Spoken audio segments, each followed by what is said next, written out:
Hoje no Bíblia Comentada falaremos sobre o segundo capítulo do Evangelho segundo Lucas. O decreto que levou a Sagrada Família a Belém, a manjedoura transformada em trono improvisado, o coral de anjos que chamou pastores ao berço, a profecia de Simeão e Ana no templo e aquele lampejo de sabedoria do menino Jesus aos 12 anos. Vem comigo, porque cada detalhe, do pano simples ao diálogo com os mestres, acende a mesma certeza. Deus faz do cotidiano a vitrine da graça.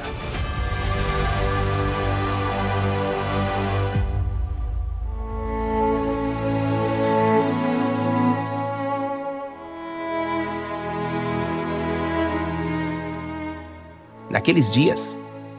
É assim que Lucas capítulo 2 começa, no versículo 1, como quem puxa um fio da história que já vinha sendo tecido com mãos divinas desde Gênesis.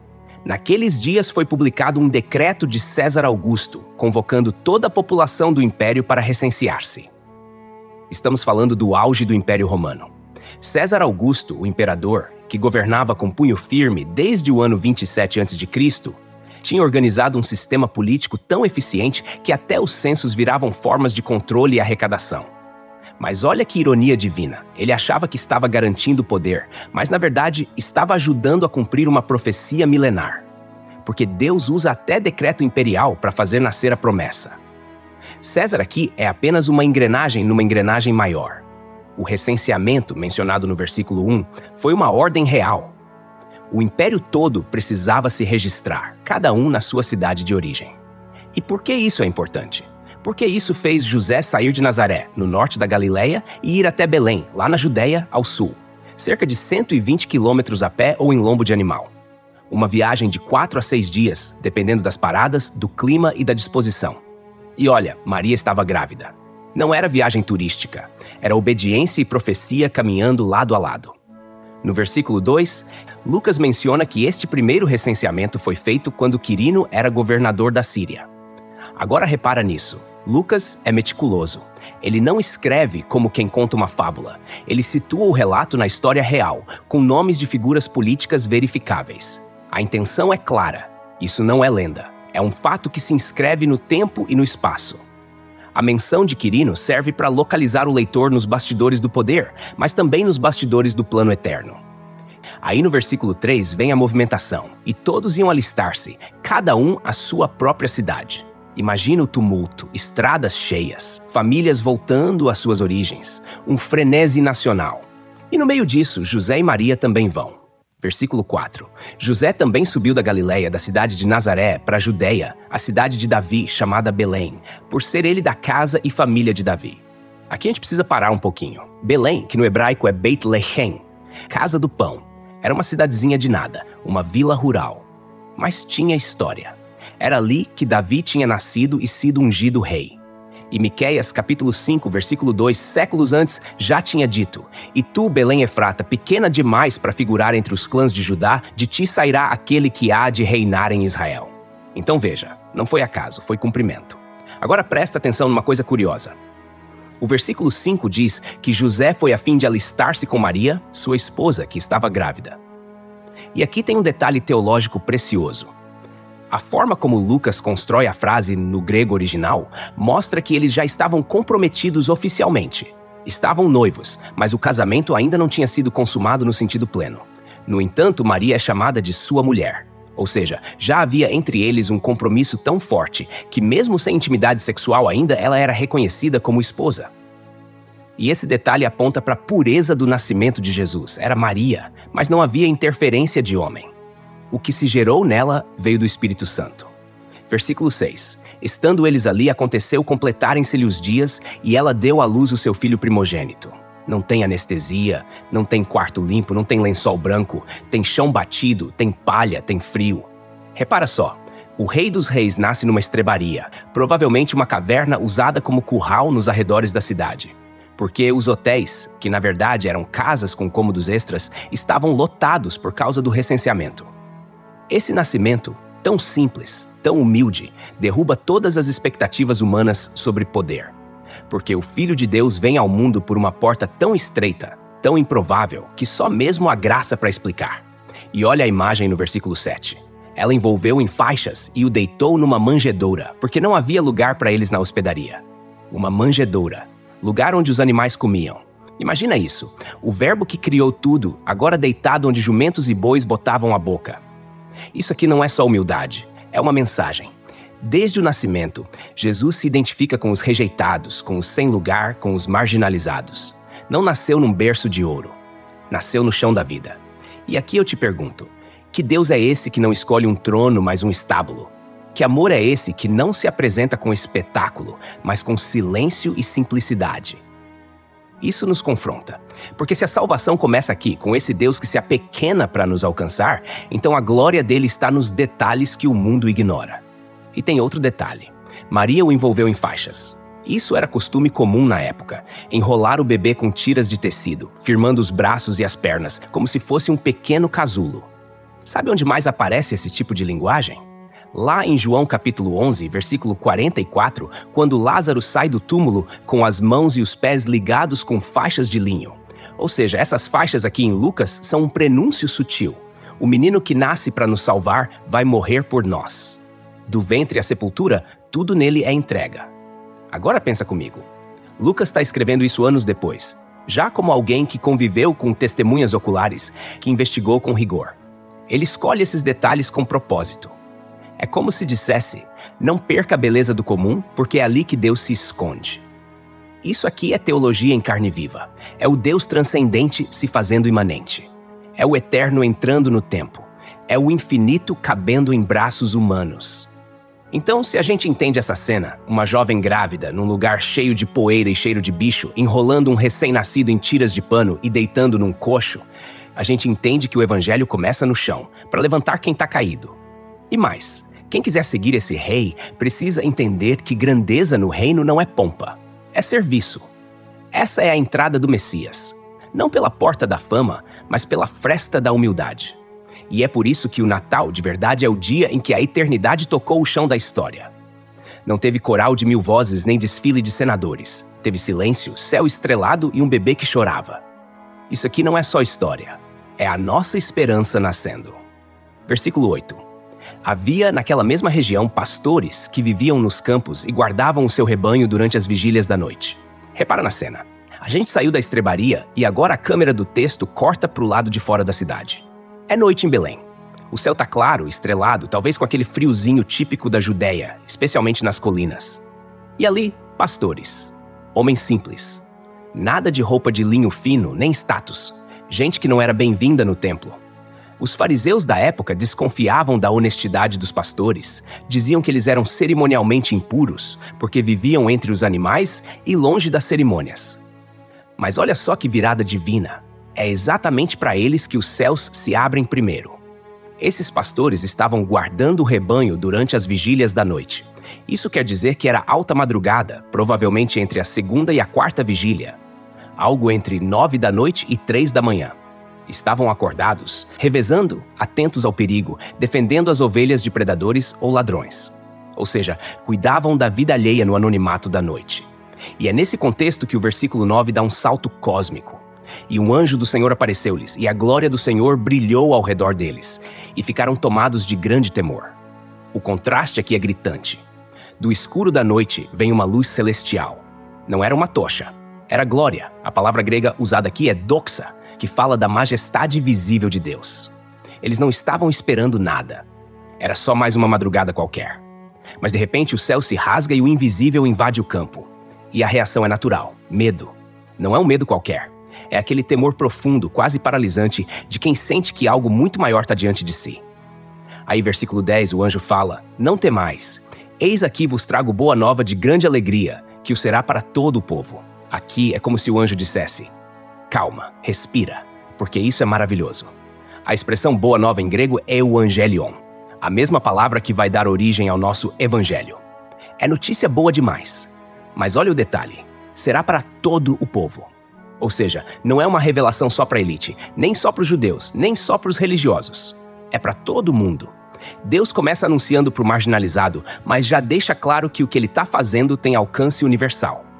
No versículo 11 vem a revelação central. É que hoje vos nasceu na cidade de Davi o Salvador, que é Cristo, o Senhor.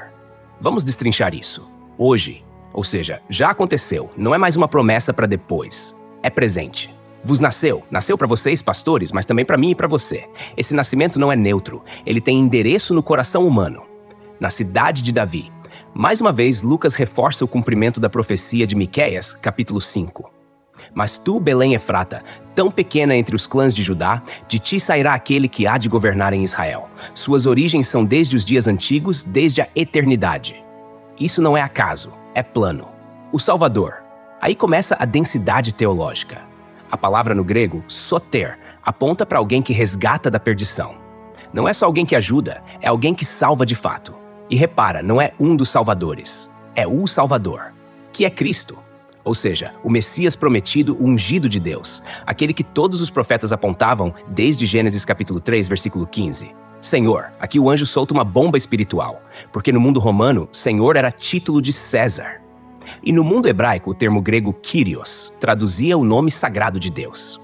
Então dizer que o Cristo é Senhor é dizer que ele é Deus e Rei. Não é um bebê comum. No versículo 12, o anjo antecipa um sinal. E isto vos servirá de sinal. Encontrareis uma criança envolta em faixas e deitada em manjedoura. Que sinal curioso, né? A gente esperaria algo mais majestoso. Mas o sinal de Deus é a simplicidade. É a vulnerabilidade. É o que ninguém esperava. Isso é um choque com o que a religião da época ensinava. Os fariseus aguardavam um Messias poderoso que expulsaria os romanos com espada. Mas o céu aponta para um bebê no coxo. Deus está ensinando a gente a rever os nossos critérios.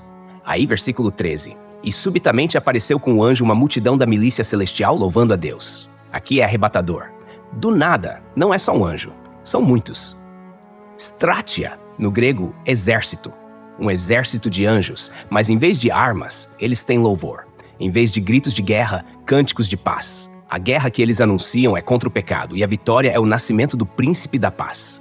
O versículo 14 traz a canção. Glória a Deus nas maiores alturas e paz na terra entre os homens a quem ele quer bem.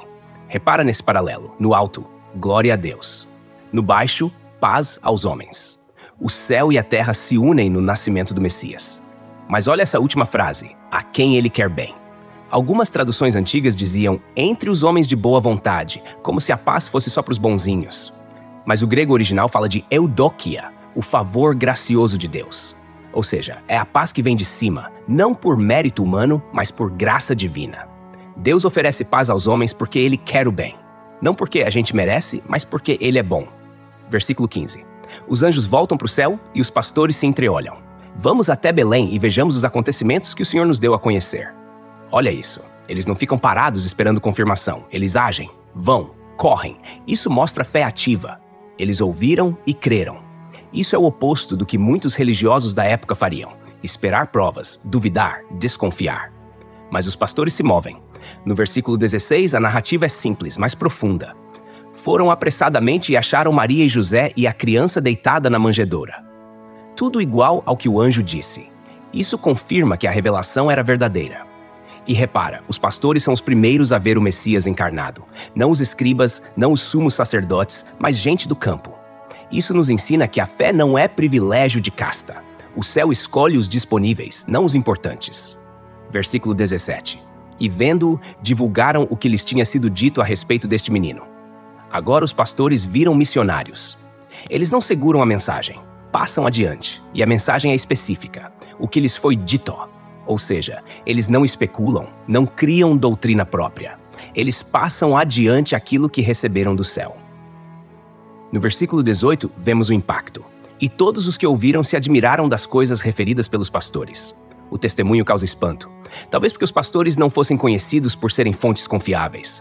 Mas agora, o que eles dizem tem peso, tem glória. Deus muda até a reputação de quem se submete à sua vontade. O que era desprezado, agora é portador da maior notícia do mundo. Versículo 19. Aí a gente volta para Maria. Maria, porém, guardava todas essas palavras meditando-as no coração. Esse versículo. É como se a narrativa desse uma pausa e mergulhasse na alma de Maria. Ela não sai anunciando, ela recolhe, pondera, mastiga devagar. Sumbalo no grego. A ideia é de juntar as peças, refletir sobre o que tudo isso significa. Maria está vivendo o extraordinário, mas não banaliza. Ela internaliza. E esse silêncio pensativo é uma das maiores lições da espiritualidade bíblica. Nem tudo que Deus revela é para ser falado. Tem coisa que é para ser carregada no coração. E o versículo 20 fecha esse trecho com chave de ouro. Voltaram então os pastores, glorificando e louvando a Deus por tudo que tinham ouvido e visto, como lhes fora anunciado. Eles voltam para o campo, ou seja, não largaram sua vocação, não abandonaram o cotidiano, mas voltam transformados. Agora carregam louvor, não só rebanhos, voltaram glorificando. E o texto deixa claro, tudo se cumpriu como lhes fora anunciado. A palavra de Deus é fiel, cumpre o que promete, e isso gera louvor. Imagina esses pastores dias depois contando para os filhos, para os amigos, para os vizinhos. A gente viu, era real, um bebê, mas a glória de Deus estava ali. E essa memória virou herança. Repara que esse trecho todo começa com o decreto de César e termina com louvor de pastores. Do palácio à estrebaria, do império ao campo, Deus está no controle de tudo. E quem vê, quem ouve e quem crê, não volta do mesmo jeito. Isso aqui é mais do que um nascimento. É o céu tocando a terra. É o eterno se alojando no tempo. É a boa nova de grande alegria. Não só para os pastores, mas para mim e para você também. Versículo 21. Completados 8 dias para ser circuncidado o menino, deram-lhe o nome de Jesus como lhe chamara o anjo antes de ser concebido. 8 dias depois do nascimento. Isso não é detalhe à toa. A lei de Moisés, lá em Levítico capítulo 12, versículo 3, mandava que todo menino fosse circuncidado ao 8º dia. E isso não era só um rito físico. Era o selo da aliança entre Deus e o povo de Israel, instituído com Abraão lá em Gênesis capítulo 17. Era como se dissesse, esse menino pertence ao povo da aliança, está incluso no pacto. E olha a ironia gloriosa. O próprio Criador do pacto, agora feito carne, se submete ao pacto. Jesus, o Filho Eterno, entra na aliança como servo, como homem. Ele não precisava, mas ele se fez como um de nós.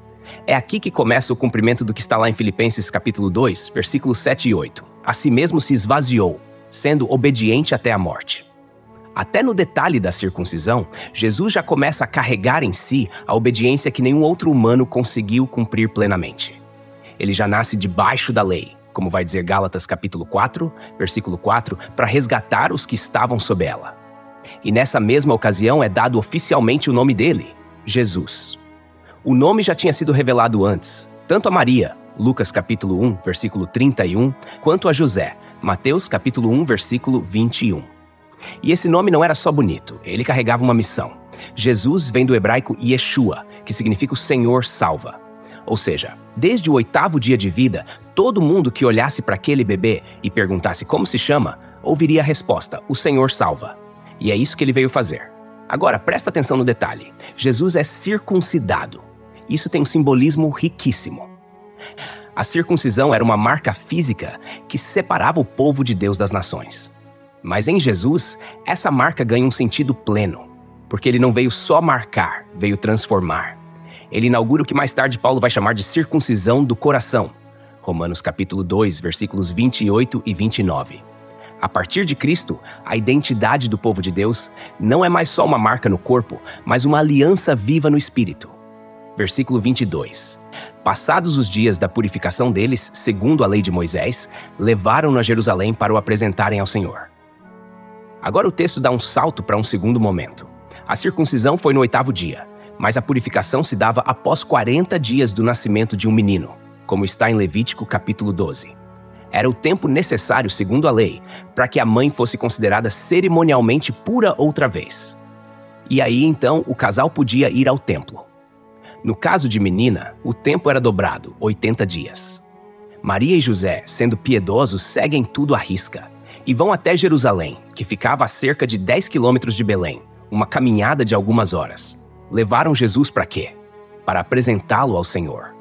Essa prática não era obrigatória para todo bebê, mas ela vinha da tradição do Êxodo. Em Êxodo capítulo 13, versículo 2, Deus ordena que todo primogênito, tanto homem quanto animal, fosse consagrado a ele. Era como um memorial da libertação do Egito, quando Deus poupou os primogênitos israelitas na 10ª praga.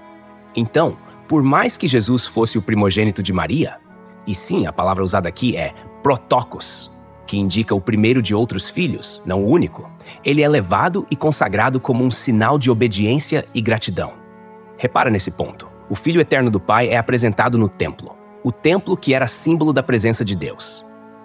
Agora recebe o próprio Deus em carne, mas ninguém ali percebe ainda. É um momento silencioso, discreto. Mas o céu todo sabe o que está acontecendo. Aquele bebê sendo carregado no colo por uma moça jovem e um carpinteiro humilde. É o Senhor da Glória entrando na sua casa. Versículo 23. Conforme está escrito na lei do Senhor, todo primogênito ao Senhor será consagrado. Lucas faz questão de explicar para o leitor que tudo que Maria e José estão fazendo tem base na Escritura. Nada é feito por acaso. E olha como ele chama: lei do Senhor. Ele não diz lei de Moisés, como os fariseus geralmente diziam. É a lei do Senhor, ou seja, tem autoridade divina. Isso mostra o respeito do casal pela palavra e também o cuidado de Lucas em mostrar que Jesus está cumprindo desde o início tudo que a lei exigia. Essa consagração do primogênito era, na prática, um reconhecimento de que os filhos não pertencem aos pais, mas a Deus. E quando se tratava do Messias, isso era literalmente verdadeiro. A consagração era um símbolo, mas em Jesus era fato. Ele não veio para ser apenas filho de Maria e José. Ele veio para cumprir a vontade do Pai desde o berço. Versículo 24. E para oferecer um sacrifício segundo o que está dito na lei do Senhor, um par de rolinhas ou 2 pombinhos. Agora o texto mostra qual foi a oferta que Maria e José levaram.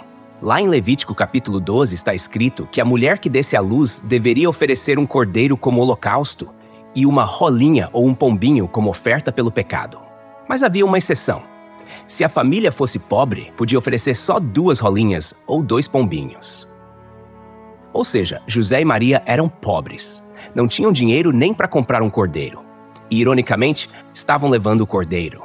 Eles não podiam comprar um animal para representar o perdão, mas estavam carregando nos braços aquele que traria o perdão definitivo. Isso é lindo e, ao mesmo tempo, doloroso, porque mostra que Jesus nasce num lar pobre, simples, sem luxo, sem conforto. O Filho de Deus veio e escolheu o caminho mais humilde desde o ventre até o templo. A pobreza aqui não é vergonha, é glória, porque revela que a graça de Deus não depende de status, nem de posses, nem de aparência. Ele vem ao encontro dos que não têm nada e dá tudo. E esse detalhe também é uma mensagem poderosa sobre acessibilidade espiritual. A oferta dos pobres era aceita por Deus. Isso mostra que ninguém está excluído. O culto, o templo, o favor do Senhor estão abertos para todos, até para quem só pode oferecer 2 pombinhos. E se a gente parar para pensar, esse momento é o início de uma vida de entrega. Maria, sem saber ainda de toda a cruz que viria, já começa a oferecer. O filho que ela segura nos braços é também o filho que ela vai ter que entregar. E nesse primeiro gesto de obediência à lei, já se anuncia o que virá. Um sacrifício maior, mais profundo, mais completo. O cordeiro vai se entregar, mas por enquanto ele é só um bebê envolto em panos, no colo de uma moça e nas mãos do Pai. Esses 4 versículos, tão breves, tão discretos, já carregam o evangelho inteiro em miniatura. O Deus que se submete à lei, o menino que é salvador, o templo que acolhe seu verdadeiro dono, e a pobreza que é transformada em adoração. É como se Lucas estivesse dizendo: presta atenção, o céu já começou a se mover, o resgate já começou. Versículo 25. Havia em Jerusalém um homem chamado Simeão. Este homem era justo e piedoso e esperava a consolação de Israel, e o Espírito Santo estava sobre ele. Agora, no meio dessa cena de templo, aparece uma figura que a gente nunca tinha ouvido falar antes. Simeão. Um homem simples, sem título sacerdotal, sem linhagem importante sendo mencionada. Mas o texto diz que ele era justo e piedoso. 2 palavras que juntas resumem a vida de alguém alinhado com Deus. Ser justo, no contexto bíblico, quer dizer alguém que anda conforme os mandamentos do Senhor. Não só nas ações públicas, mas no íntimo, no trato com o próximo, na integridade pessoal. E piedoso significa que ele era alguém que temia o Senhor. Tinha vida devocional, buscava a presença, vivia em comunhão com Deus. Mas o que mais chama atenção é que Simeão esperava a consolação de Israel. Consolação era um termo usado entre os judeus para falar do tempo messiânico, o dia em que Deus iria visitar o seu povo e tirar o peso da opressão, do sofrimento, da espera longa desde o exílio. O verbo grego aqui é prosdechomenos, que dá a ideia de aguardar ativamente, com expectativa constante. E olha só, o Espírito Santo estava sobre ele. Isso aqui é muito significativo. Antes de Pentecostes, antes do derramamento universal do Espírito, Lucas já mostra que o Espírito estava agindo de forma especial em pessoas específicas. E isso revela que o Espírito Santo não é um elemento só do Novo Testamento pós-ressurreição, mas já estava ativo na antiga aliança, conduzindo, revelando, fortalecendo. Versículo 26. Revelara-lhe o Espírito Santo que não morreria antes de ver o Cristo do Senhor. Isso aqui é de arrepiar. Simeão recebeu uma promessa pessoal do Espírito Santo, algo íntimo, profundo, silencioso. Ele viveria até ver o Cristo do Senhor. O termo Cristo vem do grego Christos, que é a tradução do hebraico Mashiach, ou ungido. Isso aponta diretamente para o Messias esperado. Repara na dimensão disso. Simeão, já velho, talvez não soubesse o dia exato, nem o lugar, nem o como. Mas ele cria. Ele acordava todos os dias com essa certeza no coração. Hoje pode ser o dia. E isso moldava a forma como ele vivia. A esperança da vinda do Messias era o centro da sua existência. Versículo 27. Movido pelo Espírito, foi ao templo. E quando os pais trouxeram o menino Jesus para com ele procederem segundo o uso da lei. Aqui o texto mostra o agir direto do Espírito Santo. Simeão não foi ao templo porque era costume ou hábito religioso. Ele foi movido pelo Espírito. O termo no original grego implica direção, impulso interno, guia espiritual. Isso nos ensina algo lindo. Quem anda com Deus anda sensível à voz do Espírito. E quem ouve o Espírito encontra o Cristo. Ao mesmo tempo, veja a cena que se arma. José e Maria entram no templo para cumprir a lei. Estão ali com o menino nos braços, talvez se misturando à multidão de famílias que vinham apresentar seus filhos. Nada visivelmente especial. Mas Simeão, pelo Espírito, percebe o que ninguém mais vê. Ali está o Cristo prometido. Versículo 28. Simeão o tomou nos braços e louvou a Deus, dizendo: Imagina o impacto. Simeão, esse ancião temente a Deus, vê o bebê e seu coração dispara. Ele se aproxima, talvez com lágrimas nos olhos, e toma o menino nos braços. Que imagem! Um idoso envolto pela esperança, segurando o futuro da humanidade em suas mãos. O fim de uma longa espera. Agora se tornava toque, carne, realidade. E ali mesmo, ele começa a louvar a Deus. O termo usado aqui não é só louvar, como a gente pensa em música. No original, tem a ideia de glorificar, exaltar com reverência e emoção. Versículo 29. Agora, Senhor, despedes em paz o teu servo, segundo a tua palavra. Essa frase é uma explosão de entrega. Agora, Senhor, é como se ele dissesse: eu já vi tudo o que precisava ver. Pode me levar. A expressão grega usada para despedes era comum para libertar um escravo de seu serviço. Em outras palavras, Simeão se considera um servo que cumpriu sua missão, viu o Messias, e agora pode partir em paz. É uma forma linda de ver a vida. A plenitude não está nas posses, nas conquistas, mas em encontrar Jesus. Ele viu o Cristo, e isso bastou. A alma dele foi preenchida. Versículo 30. Porque os meus olhos viram a tua salvação. Aqui ele define Jesus com uma frase que resume o Evangelho. A tua salvação. Não é um sistema religioso, nem uma ideia, nem uma filosofia. A salvação é uma pessoa. O próprio Jesus é a salvação de Deus. E o verbo ver aqui tem peso. Ele não está dizendo apenas eu vi um bebê bonito, mas eu contemplei a manifestação viva da redenção. Simeão é o primeiro a declarar com todas as letras que aquele menino é a salvação. Não apenas portador da salvação, mas a própria encarnação do plano salvador de Deus. Versículo 31. A qual preparaste diante de todos os povos. Simeão já vai além. Ele entende que a salvação não é só para Israel. Ela foi preparada diante de todos os povos. A palavra preparaste no grego dá a ideia de plano elaborado, ação pensada, preparação cuidadosa. Não é improviso. Deus não está agindo de forma reativa. Ele já havia preparado tudo desde a fundação do mundo. E o mais surpreendente, essa salvação é pública, universal, aberta. Está diante de todos os povos. Simeão aqui está antecipando a mensagem dos apóstolos e de Paulo, que vai dizer em Romanos capítulo 1, versículo 16: Não me envergonho do evangelho, porque é o poder de Deus para a salvação de todo aquele que crê. Versículo 32: Luz para a revelação aos gentios e para a glória do teu povo Israel. Agora Simeão resume a missão messiânica em dois aspectos. 1. Luz para a revelação aos gentios, os não-judeus. Ou seja, Jesus veio para iluminar aqueles que viviam nas trevas, sem acesso à Torá, sem os profetas, sem os pactos. Ele é a luz que revela Deus aos que estavam longe.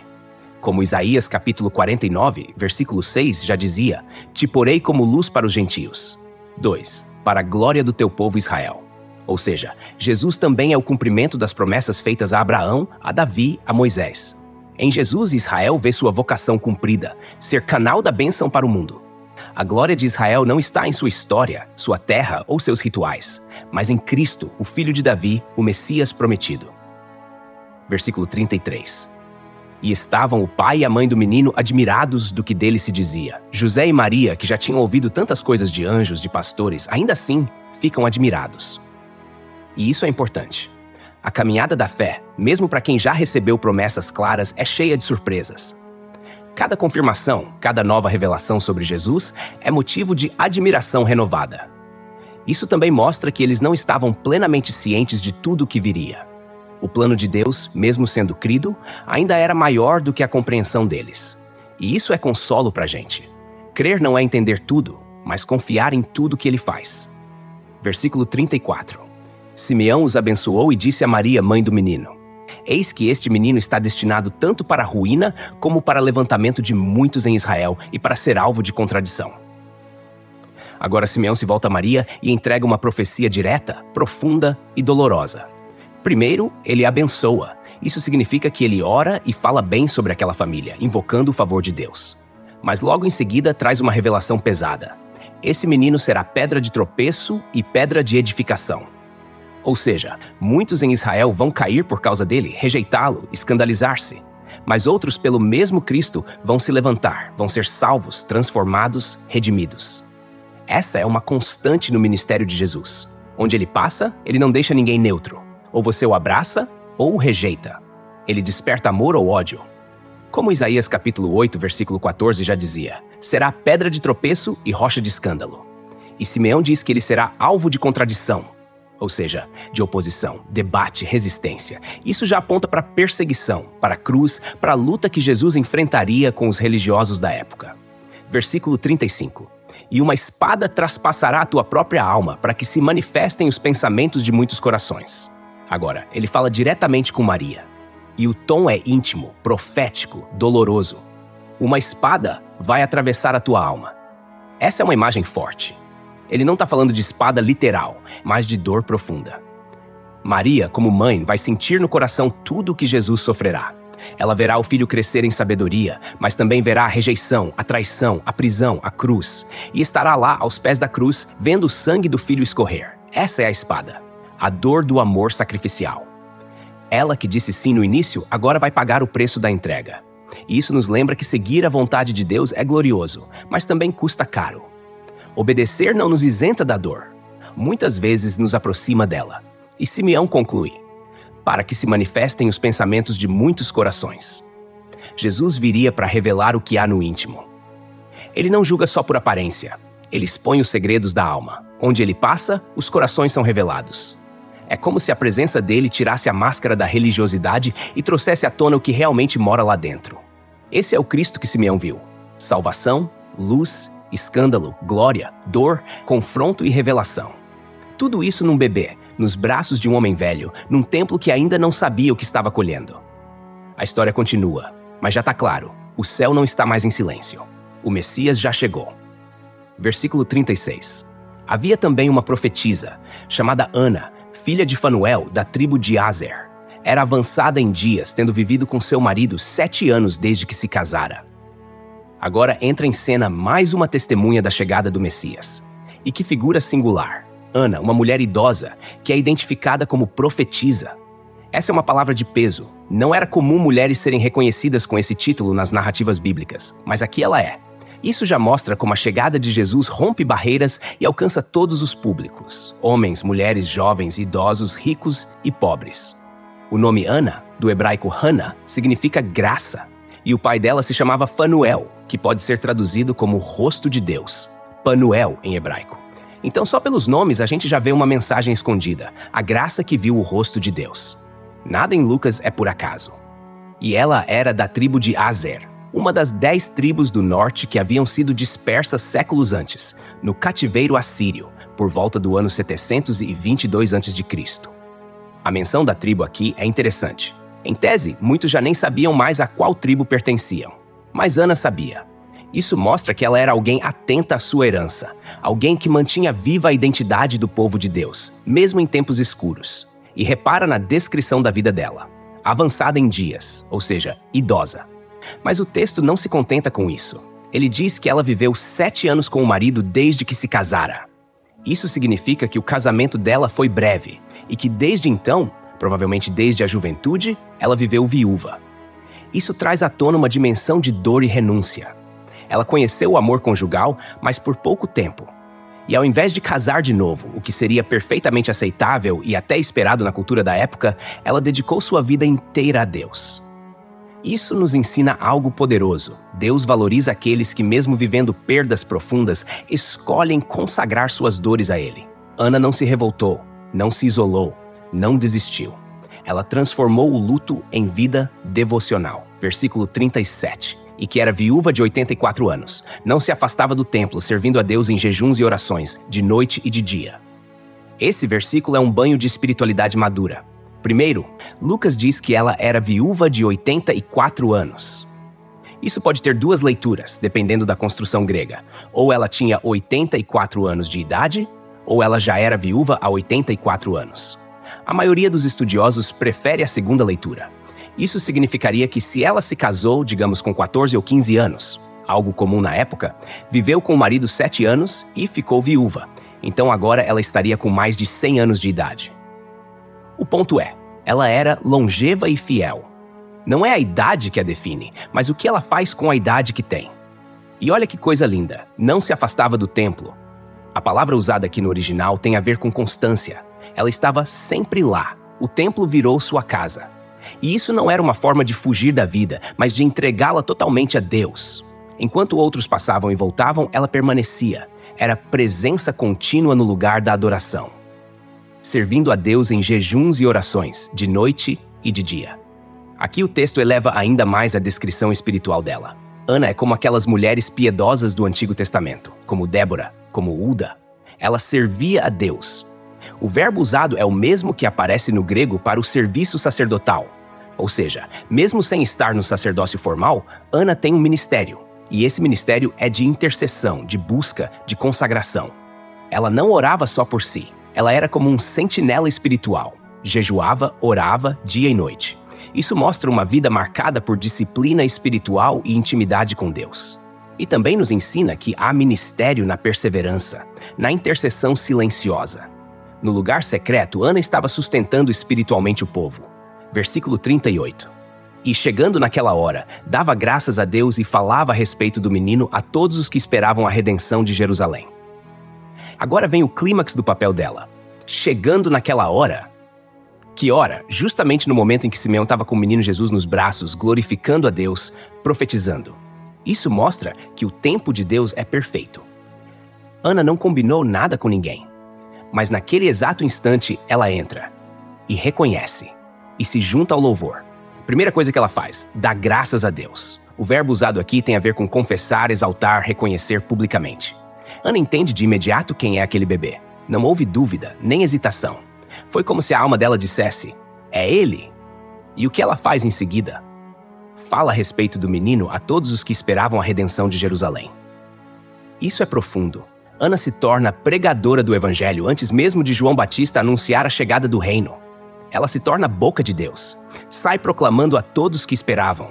E repara que o texto delimita quem ouve. Os que esperavam a redenção. Ou seja, não era qualquer um. Era para aqueles que tinham o coração voltado para a esperança messiânica, que ansiavam pela visitação divina, que buscavam a libertação de Jerusalém, não no sentido político apenas, mas no sentido espiritual. E olha que lindo, ela não fala de profecias abstratas, nem cita longos discursos. Ela fala do menino. A salvação é uma pessoa, e é sobre ele que Ana fala. Simples, direta, apaixonada. Essa mulher, esquecida pelos homens, viúva solitária, longe dos palcos, se torna a primeira evangelista após o nascimento de Jesus. E o texto não diz que ela voltou para casa. A ideia é que ela continuou falando, proclamando, espalhando. Em resumo, esses 3 versículos parecem discretos, mas carregam uma riqueza espiritual imensa. Ana nos ensina que o tempo da espera pode ser tempo de serviço, que a idade avançada não é obstáculo para a paixão por Deus. que a devoção silenciosa sustenta o mover de Deus, que o reconhecimento do Messias é revelado aos que vivem em jejum, oração e comunhão com o Espírito, que há lugar para as mulheres na proclamação da redenção, e que sim, o Evangelho começa com os improváveis. Uma virgem camponesa, um carpinteiro anônimo, pastores rejeitados, um velho piedoso e uma viúva centenária. Todos esses, no coração de Deus, formam os primeiros a abraçar o Cristo encarnado. E o que eles fazem com essa revelação? Falam, anunciam, louvam, esperam, servem.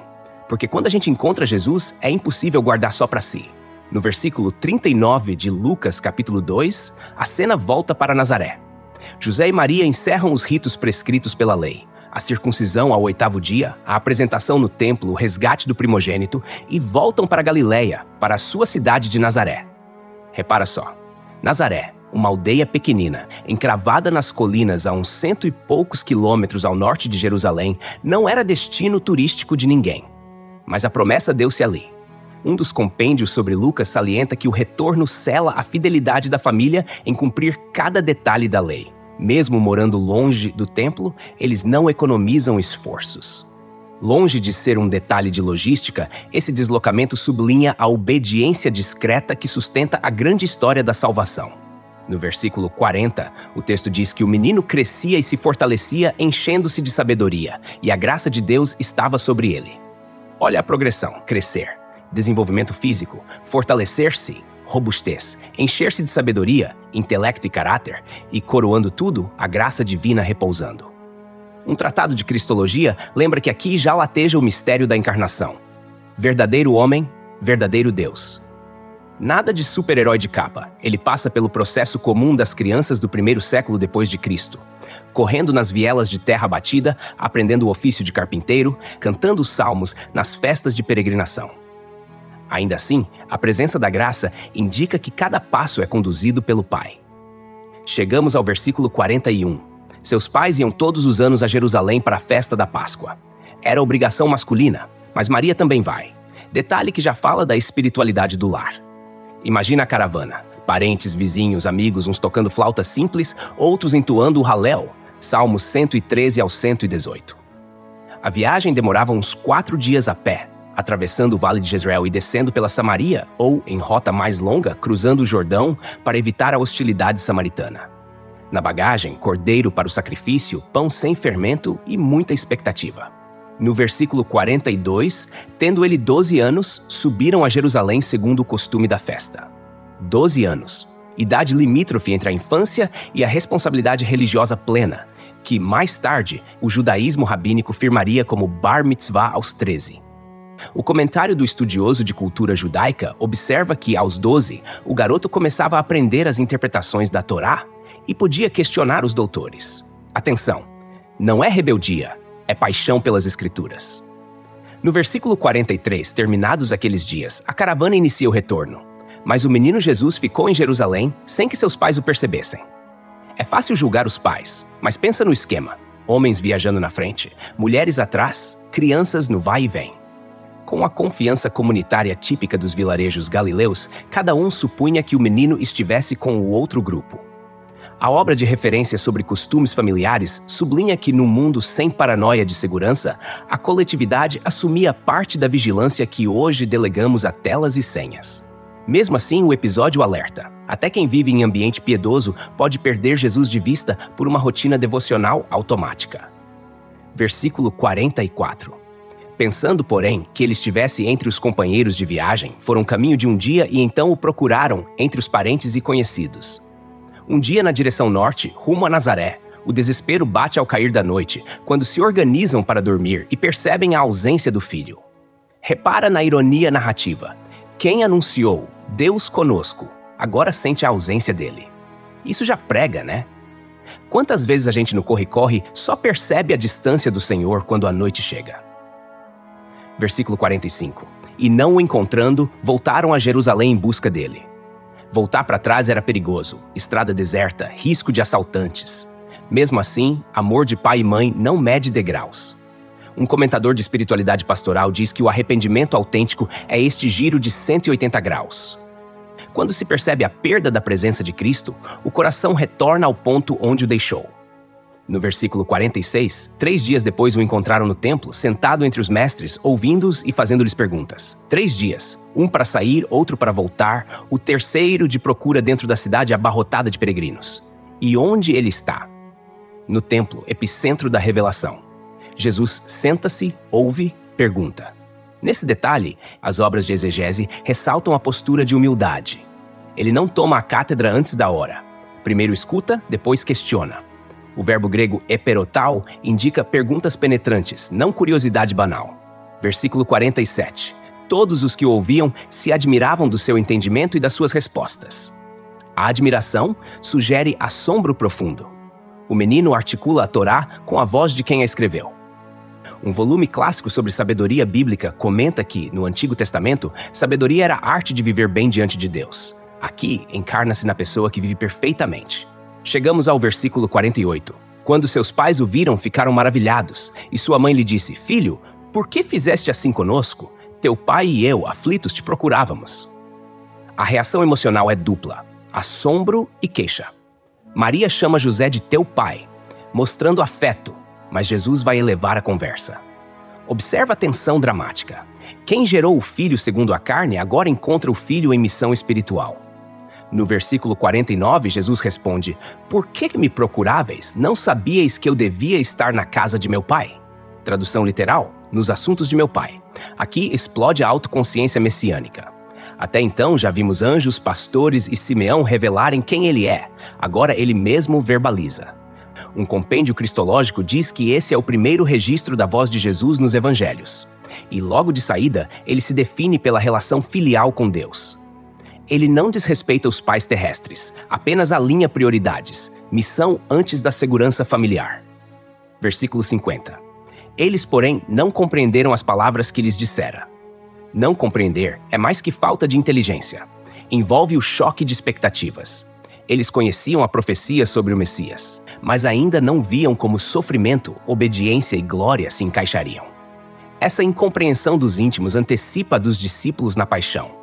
Quem comenta a narrativa aponta que, muitas vezes, o discipulado começa na nuvem da dúvida. Fé não é transparência plena, é confiança, enquanto a história se desdobra. No versículo 51, Jesus desceu com eles para Nazaré e era-lhe submisso. Descer de Jerusalém para Nazaré é literal. Jerusalém fica em terreno elevado e simbólico. O Verbo eterno assume a rotina de aldeia. O Deus forte obedece aos pais. A teologia da encarnação vibra aqui. Submeter-se não diminui sua divindade, revela seu coração servo. O texto acrescenta que Maria guardava todas essas coisas no coração, verbo diaterein, conservar cuidadosamente como quem remexe uma gaveta de tesouros. A maternidade, antes de ser plataforma de controle, torna-se escola de contemplação. Por fim, o versículo 52 retoma a progressão. E Jesus crescia em sabedoria, estatura e graça diante de Deus e dos homens. 3 dimensões, intelectual, física e relacional, alcançadas em harmonia. Um tratado de antropologia bíblica comenta que a humana perfeita se desenvolve integralmente sob o favor divino, sem cisões entre espiritual e social.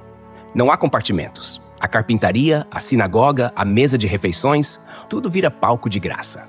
Agora, para um instante. Imagina José lixando madeira, Maria amassando pão, enquanto o menino mede madeiras e recita Deuteronômio de cabeça. Ninguém ali podia, de fato, prever que dali a uns 18 anos ele abriria o rolo em Nazaré e diria: hoje se cumpre esta escritura. Mas cada passo, cada subida anual a Jerusalém, cada bom dia ao vizinho, era tijolo na construção do reino. Percebe como o texto costura o ordinário e o extraordinário? A família cumpre a lei, viaja em caravana, perde o filho, reencontra no templo, volta para casa, rotina, suor, susto, e no meio disso, a sabedoria eterna tomando forma e crescendo. Isso aqui é profundo, né?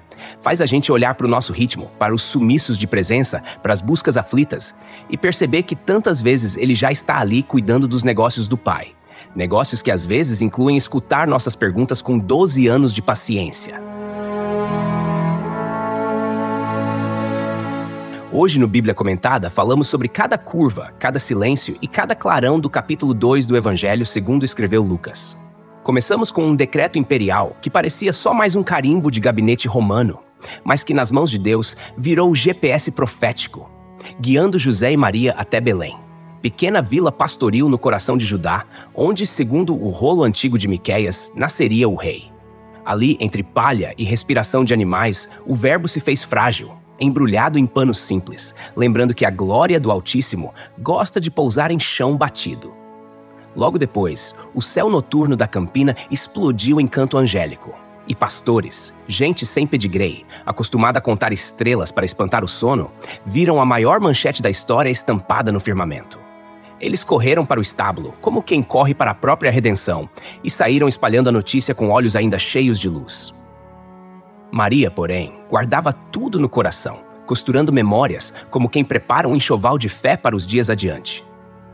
8 dias depois, a lâmina do pacto marcou a carne do menino, lembrando que a aliança de Deus sangra antes de sarar.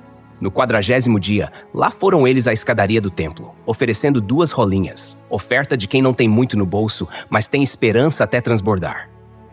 Foi então que Simeão, velho como as promessas de Israel, pegou o bebê no colo e viu com os próprios olhos a salvação que seus antepassados só puderam sonhar. Ana, viúva de jejum e oração, virou repórter do céu e anunciou a libertação de Jerusalém para quem quisesse ouvir. Depois do ritual, a família voltou a Nazaré, e o menino cresceu em estatura, sabedoria e graça, progresso integral, sem atalhos mágicos. E aí chegou a Páscoa dos 12 anos.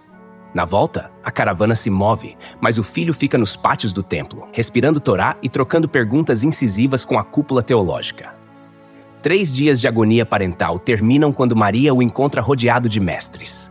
Ele responde com calma que precisa cuidar dos assuntos do pai, revelando em poucas palavras a bússola que orientará toda a sua jornada.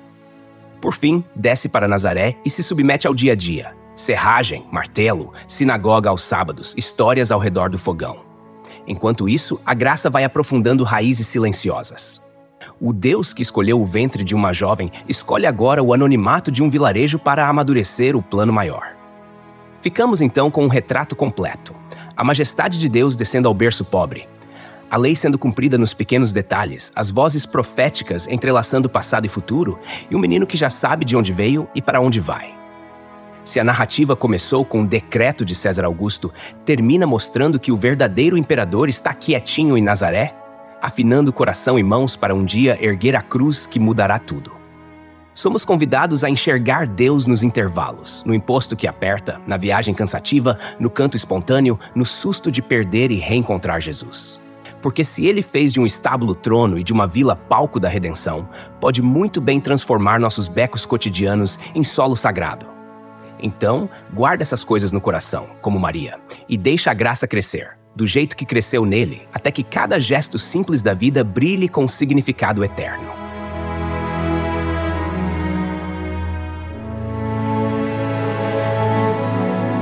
Texto e produção Douglas Vieira. Música por 50sounds.com. Faixa For a Reason. Voz por ChatGPT 4.0. Tipo Ember. Bibliografia. Comentários expositivos Hernandes Dias Lopes, editora Agnos. Comentário bíblico Matthew Henry, editora CPAD. Antigo e Novo Testamento interpretado versículo por versículo Russell Norman Champlin, editora Agnos. Charles Spurgeon, Os Tesouros de Davi, editora CPAD. Obrigado por ouvir o Bíblia Comentada. De segunda a sexta, capítulos da Santa Palavra, aos sábados, mensagens ao coração e aos domingos, a poesia dos Salmos. Porque não basta ouvir, é preciso entender. Inscreva-se em nosso perfil nas principais plataformas de streaming e permita que esta palavra edifique sua vida. Deus abençoe você. Até amanhã. Bíblia Comentada. Melhor que ouvir é entender.